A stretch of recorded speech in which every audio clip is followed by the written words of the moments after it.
Cuban sandwiches are my favorite. You know what? They don't even come from Cuba. Can you believe that? Okay, well, I'm sure you build up an appetite carrying around that big gun. Yo, what's good with this money? I ain't trying to be here all night. We're hip-hop. We have life. What made you want to tell this story? Yeah, I think, you know, I wanted to represent my community. I wanted to represent the people that inhabit that community. And I think sometimes through media, the Bronx and those people can be portrayed in a negative light. And I felt an honor and a responsibility to not only contradict those negative stereotypes, but showcase this place that raised me and made me the artist and the man that I am today. And, you know, it was just from representing my community, my people, the things that made me in a way that I had never seen depicted on the big screen before. Lizzie, you know, you've worked on some amazing films. We were talking earlier about you worked on Shiva Baby, but what was it about Story Ave that kind of made your ears perk up? What was it about that appealed to you? I loved the script, obviously. I thought the characters were so beautiful, and I thought it was just this uh, kind of timeless story of how one act of kindness can really change someone's life. The thing that really made me want to make this movie is the scene in the dark room between Gloria and Kadir when they're talking about making art that feels authentic versus making art that needs to be able to sustain in a capitalist system. And I just thought it would be amazing to play a scene like that for a room full of people who love movies. And I just think it asks a really important question, especially right now. Definitely, right? For Eric, you know, working together with Aristotle, what kind of vibe and mood were you looking to create when it came to framing this, you know, very traditional but like more modernized mentor-mentee, you know, narrative? Yeah, you know, I think the vibe we were trying to give was truth. Much like Aristotle said, you know what I mean? He's from the Bronx, I'm from the Bronx. Film has not always been kind to us, and we're trying to change that. So, you know, that's what we were really trying to portray. And as far as framing goes, you know, we decided to go with a 4:3 ratio. For a couple of reasons. One, because of the verticality of the world and of the story of you know, these kind of small characters framed by these large, you know, murals and walls, and then also, you know, it's a story about our main character Kadir not quite knowing his place, and so especially in group settings like the first time he goes to OTL, we were really able to kind of isolate Kadir in the frame using 4:3 in a way that we couldn't if we were shooting widescreen. You know, this movie is coming out during the 50th anniversary of hip hop, and you know, what is your connection to hip hop, and how do you think it has contributed to your voice as an artist? You know, one of my favorite Jay-Z lines is like, I wear my do-rag to the Grammys to represent you. And I just love that line. I love being true to yourself and being authentic. And hip hop really taught me that. And I cut my teeth, you know, making music videos. I learned how to become a director and how to run a set and be resourceful and you know, and have minimal resources and time. And that all came from hip hop and making music videos. So I felt like I owe a lot to hip hop. And it was an honor to represent that part of the culture in this film. How does this movie speak to each of you to where you are in your career right now? And how do you think it speaks to where we are in kind of like society or the world? I know that's a very broad question, but let's try.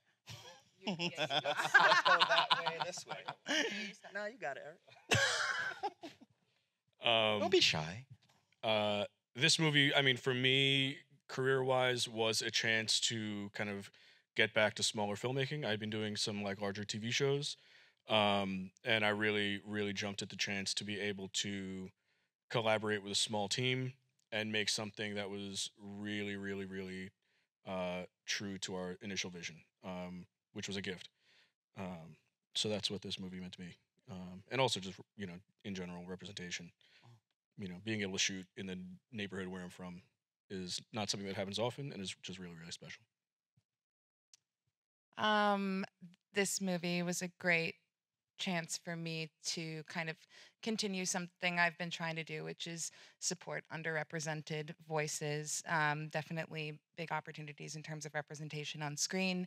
And I also just love films that allow you to sort of ingratiate yourself in a community that you otherwise are on the outside of and get to gain new understanding that way. And we worked with a lot of really amazing graph artists and really, especially Aristotle, nestled ourselves in their community and kind of by their rules. And that's always such an interesting and fun challenge to me when making a movie, when you need to rely heavily on a community and also respect kind of doing things their way. Because as movie people, we love to come in and be like, this is how it's getting done. And I'm just so happy a movie like this exists, especially right now, because I think it's getting harder and harder to make these sort of like intimate dramas and see them succeed in our market and allow them to have theatrical moments. And I'm so grateful to Kino Lorber, who has really allowed us to have that sort of moment in such a crazy kind of time. So yeah, all of those things. Yeah, and similarly, at least for me, this film taught me that I can make movies. This is my first movie. And, coming from music videos and commercials, it's a different part of your brain as a director. I spent my first 20 years directing, staring at a monitor, making sure it's in focus and the camera's moving at the right speed. And, I think the biggest takeaway from Sundance that really helped me make this film is my job as a filmmaker is to protect the film and craft performances. And this film taught me that with a lot of hard work and sacrifice and focus, I could make a career of this. How was it like for you to see the film for the first time in a theater with an audience? What was that experience like for you? Well, Is that at South by, I'm guessing? no, we did some screenings before South by. I mean, to be completely transparent, I just started having non-hate watches fairly recently. So it's all new. I mean, I'm an artist and, you make 3 movies. You make the one you write, the one you shoot, and the one you put in the world. And the one you put in the world is the most important. And that in itself is a process. And but yeah, it's seriously, it's really interesting and inspiring. And some of the most gratifying moments I've had thus far, people from this community specifically who are normally not allowed to feel vulnerable, coming up to me after the movie crying, saying that like they've never seen themselves on the big screen before. And this was really hard to make, but it's those things that justify that, to make people feel seen is such a privilege and an honor. Well, going off of that, I think this would be kind of a good way to wrap up. For each of you, what do you hope people take away from Story Ave? Yeah, well, I think good movies allow the viewer to challenge themselves and the world around them. And the world should feel different when you walk out of the theater from a film. And I hope that this film offers a new perspective on graffiti and the sacrifice these artists make of their freedom in their life in order to express themselves artistically. And I hope that this film shows you that people who are in really tough circumstances could just be a byproduct of really bad luck, not necessarily from bad choices. How about you, Lizzie? I think for me, it sort of goes back to these acts of kindness and that the love we show each other in the world makes all of the difference. And also, and this is something Aristotle talks about a lot too, is just chosen family, about how you build a community around you and how those influences can also really change the direction of your life. Cool. And last but not least, Eric. I hope people take away from this that art can come from anywhere. Good artists are everywhere around you. Good artists are serving your coffee, pumping your gas, waiting tables. Each of those people, I'm sure has a story to tell and is probably one of the greatest artists of their generation, and you'll just never know. Well, Aristotle, Lizzie, Eric, thank you all so much. Give them a round of applause. Thank you for creating this movie. Tell everyone about it, and thank you for joining us tonight. Yeah, thank y'all so much. Have a good evening. Appreciate it, guys. Thank you.